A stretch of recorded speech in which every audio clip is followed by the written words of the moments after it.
Finda. Bien, la semana pasada el presidente Varela encabezó una delegación de la presidencia a la Asamblea de Diputados para presentar la ley de descentralización de municipios en todo el país, un proyecto que se lo ha tomado muy en serio. Está con nosotros esta mañana el ministro de la presidencia, precisamente Álvaro Alemán, para hablarnos sobre ese tema. Buenos días, ministro, bienvenido, gracias por aceptar la invitación. De nada, buenos días y buenos días sobre todo a toda la teleaudiencia. Ministro, ¿por qué el presidente se ha tomado tan en serio esta ley de descentralización desde hace mucho tiempo? Inclusive en tiempos de campaña se hablaba de esto. Porque sentimos que en primer lugar es un tema que se ha venido posponiendo por mucho tiempo y el presidente Varela es un convencido de que la descentralización es fundamental para resolver los problemas de las comunidades. En realidad este es un tema que incluso en América Latina somos quizás el país más atrasado en materia de descentralización. Y la descentralización responde al hecho de que son las autoridades locales quienes están mejor enterados de las necesidades de las comunidades y por ende pueden dar respuestas rápidas a temas como reparación de veredas, reparaciones de parques, reparaciones de escuelas, es decir, temas del día a día de las comunidades que por qué tienen que esperar que las respuestas vengan de la ciudad de Panamá cuando las propias autoridades electas que están en las comunidades son quienes pueden atender esas necesidades, siempre y cuando, por supuesto, que se les dote de los recursos necesarios. Yo le preguntaba hace un rato, ¿el panameño de a pie entiende realmente qué significa, qué se requiere para que un municipio esté descentralizado? Bueno, esa es una labor que hay que hacer, es una labor que hay que educar a la comunidad sobre los beneficios de la descentralización y sobre todo que la comunidad entienda que a las autoridades locales hay que dotarlas de los recursos que les permitan dar respuesta. Porque aquí en este país todavía tenemos municipios que tienen presupuestos de inversión de 80.000, 100.000 dólares. Es evidente que con un presupuesto de inversión de tan poco monto, es muy difícil para las autoridades, para los alcaldes, representantes, poder dar respuestas en el día a día a las comunidades. Ahora, un municipio descentralizado, o sea, totalmente tendría que funcionar con sus propios recursos económicos que colecta a través de impuestos, etcétera. En este caso, van a trabajar independiente, pero van a recibir recursos del gobierno central. Por supuesto, la idea va a ser que el impuesto de inmueble, que es un impuesto nacional, se le va a entregar a los distintos municipios del país en base a una fórmula que ya se ha discutido y que está plasmada en el proyecto de ley ya presentado a la Asamblea. Y lo que se busca es que esos recursos del impuesto de inmueble, que se calcula que serán aproximadamente 150 millones para el año en curso, se destinen a fortalecer las arcas de los distintos municipios. Por supuesto que también es importante que en el futuro aumente la recaudación producto del impuesto de inmueble, porque en la medida en que se cobre el impuesto de inmueble de una manera eficiente, en esa medida se va a poder fortalecer aún más la economía de los municipios. Usted me decía hace un rato, antes que empezáramos esta entrevista, que los alcaldes y los representantes, en este caso, estaban muy entusiasmados con esta ley de descentralización. Sin embargo, yo he escuchado también de que hay ciertas críticas y también pues, opiniones encontradas en cuanto al tema de poder colectar este impuesto inmueble, que ellos no quieren hacerlo. Usted me decía que eso no está incluido en la ley. ¿De dónde sale eso entonces? Bueno, el impuesto inmueble va a seguir siendo un impuesto nacional, va a seguir siendo administrado por la Dirección General de Ingresos del Ministerio de Economía y Finanzas. Los municipios pueden jugar un papel en coadyuvar al cobro del impuesto, coadyuvar en que se fortalezca la recaudación. Ajá. Pero la responsabilidad, por lo menos en un principio, va a seguir siendo del Ministerio de Economía y Finanzas. O sea, la ventana esa queda abierta entonces para que el municipio juegue ese papel también. Correcto. En cierto porcentaje. Así es. De cierta manera. Así es. Una labor de ayudar al MEF a que se fortalezca el cobro del impuesto. Ustedes hablan de solidaridad en cuanto a los fondos que se repartirían para municipios que son extremadamente pobres, de otros municipios que sí tienen pues, presupuestos más grandes. Correcto. Es que se ha planteado en la ley una fórmula solidaria en virtud de la cual los municipios con mayores ingresos, el caso del municipio de Panamá, municipio de Chorrera, municipio de Colón, David, contribuyen con los municipios más pobres, caso de Olá, caso de Taboga, en fin.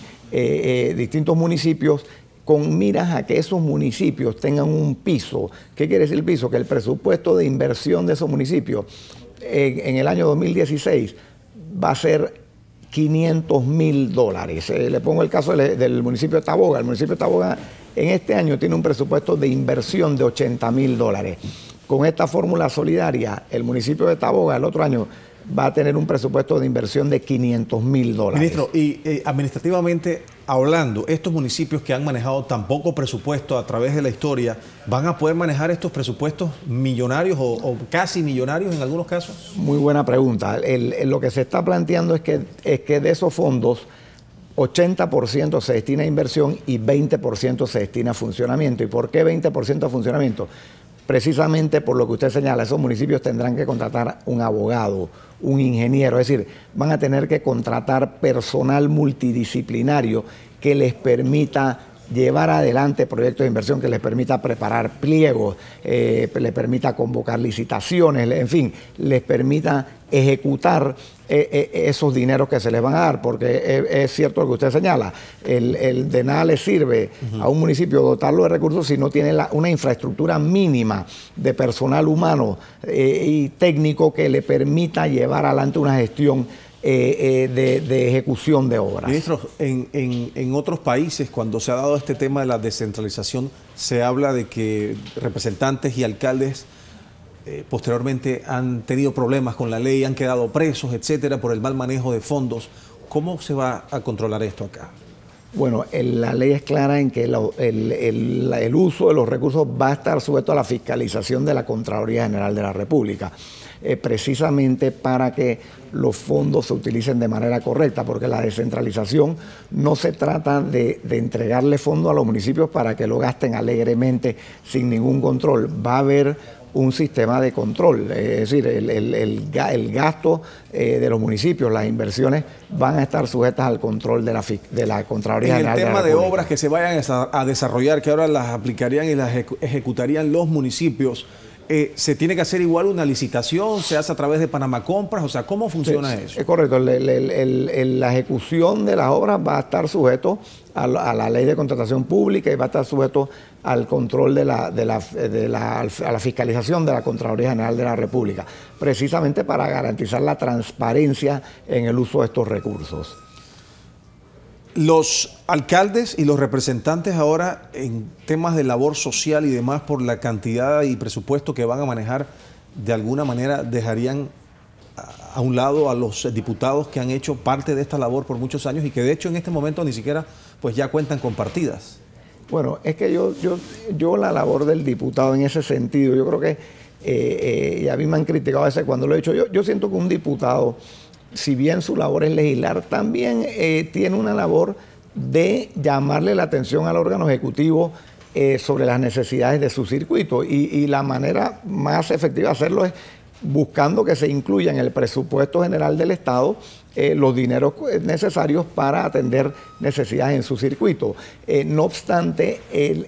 o sea, no estamos hablando de partidas circuitales. No estamos hablando de partidas circuitales. Pero sí es una labor de garantizar que en el presupuesto del Estado se consignen fondos para atender necesidades en su circuito.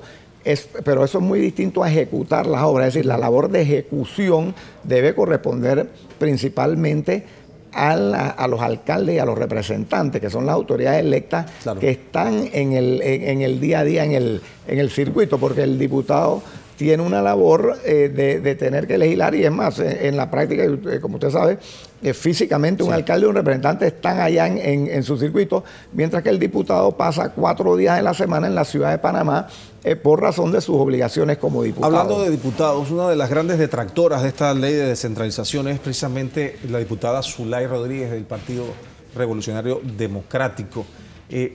Ella alega y critica fuertemente el hecho de que esta ley de descentralización va a traer un incremento en el impuesto inmueble. ¿Esto es cierto? Y si es cierto, o sea, ¿cómo sería? No, eso no, bueno, no sé por qué dice eso, porque la ley no toca el tema de las tarifas del impuesto inmueble. Es decir, las tarifas del impuesto inmueble son las previstas en el Código Fiscal y esas tarifas no se están modificando por razón de este proyecto de ley de descentralización. Y lo cierto es que el impuesto de inmueble, lo que se tiene que buscar es que se haga más eficiente el cobro del impuesto. Hay una alta morosidad en el cobro del impuesto de inmueble y eso debe trabajarse y debe hacerse más eficiente, pero honestamente no entiendo la crítica de ella de que de alguna manera se va a aumentar la tarifa del impuesto, porque eso no es lo que prevé la ley. Pero anteriormente, y es quizás una mala costumbre, porque usted lo ha dicho perfectamente, o sea, aquí se ha dejado de cobrar impuesto inmueble por muchos años. En el interior muchas veces pues se da esta situación. Con esta ley de descentralización, ahora los municipios colaborando, ¿esto va a cambiar entonces? Bueno, o sea, ¿se va a hacer más estricto? Esperemos que sí, que los municipios se conviertan en coadyuvantes del Ministerio de Economía y Finanzas en el cobro del impuesto, de manera que aumente la recaudación. Sí. Mire, el impuesto inmueble se calcula que este año la recaudación va a ser aproximadamente 150 millones de dólares. Ese es un impuesto que, si se logra recaudar de manera más eficiente, se podría subir la recaudación, yo diría que a 225, 250 millones de dólares, y de esa manera se fortalece la gestión de los municipios. Pero vuelvo y repito, yo no comparto la crítica de la diputada Zulay, y curiosamente fue en el gobierno de Martín Torrijos que se aprobó la ley de descentralización. Lo que sucede es que en el gobierno anterior se postergó la entrada en vigencia de la ley de descentralización, y nosotros lo que hemos hecho es hacerle las modificaciones necesarias a fin de que la ley se pueda implementar de manera correcta. ¿Piensa usted que esta ley va a pasar fácilmente? ¿No va a haber contratiempos? ¿Se contará con los votos en la Asamblea? Bueno, como toda ley va a estar sujeta a discusión. Yo supongo que se le harán modificaciones en la Asamblea, pero al final siento que los diputados van a votar afirmativamente. Ha habido, hubo 6 reuniones, si no me equivoco, en la Presidencia de la República, en donde participaron diputados de distintas bancadas, con miras a lograr el mayor consenso posible antes de presentar el proyecto a la Asamblea. ¿Y una vez aprobado, el 1 de enero entraría en vigencia? Es decir, el 1 de enero, a partir del periodo fiscal 2016, los fondos, claro, o las recaudaciones del impuesto de inmueble pasarían a los municipios. Sería, por supuesto, en el 2016 sería en base a la recaudación del año anterior. Supongamos que este año se recauden 150 millones, eso van a ser 150 millones que se le van a inyectar directamente a los municipios en el año 2016 en base a la fórmula proporcional a la fórmula solidaria. Ministro, gracias por la visita.